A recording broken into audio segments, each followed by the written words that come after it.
Assalamualaikum warahmatullahi wabarakatuh. Hai teman-teman semua, perkenalkan nama saya Aura Dipa Maharani. Saya dari kelas 11 IPA 1. Nah, di video kali ini saya akan mengerjakan tugas PKN saya, yaitu resensi bab 3 mengenai sistem hukum dan peradilan di Indonesia.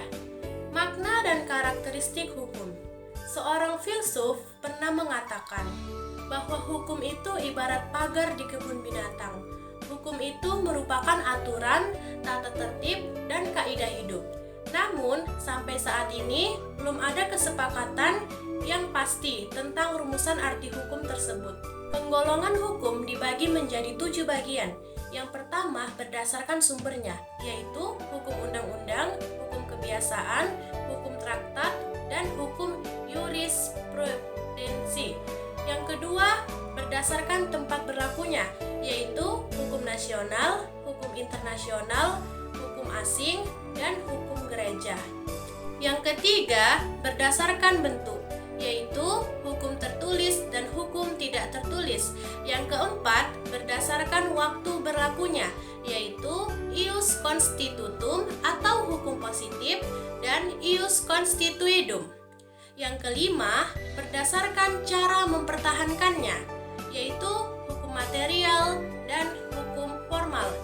Yang keenam berdasarkan sifatnya, yaitu hukum yang memaksa dan hukum yang mengatur.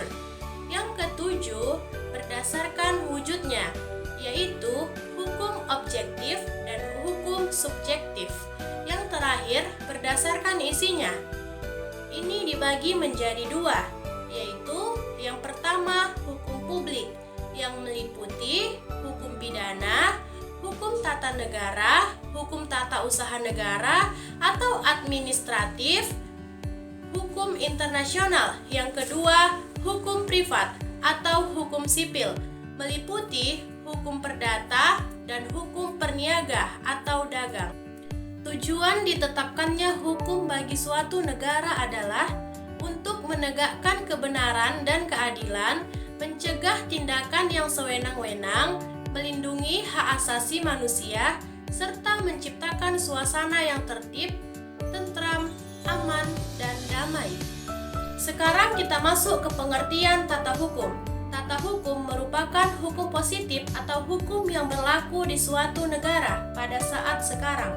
Tata hukum bertujuan untuk mempertahankan, memelihara, dan melaksanakan tata tertib hukum bagi masyarakat suatu negara sehingga dapat dicapai ketertiban di negara tersebut.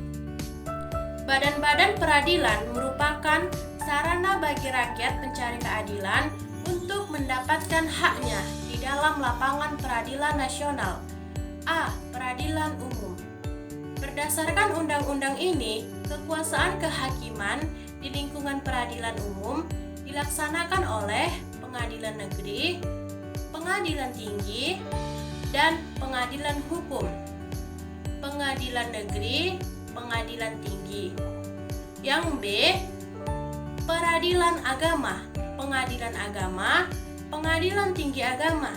Yang C, peradilan militer. Dalam peradilan militer dikenal adanya auditorat, yaitu badan di lingkungan TNI yang melakukan kekuasaan pemerintahan negara di dalam bidang penuntutan dan penyidikan berdasarkan pelimpahan dari Panglima TNI. Sekian dari video saya. Bila ada salah mohon dimaafkan. Sampai jumpa lagi di bab 4. Bye-bye.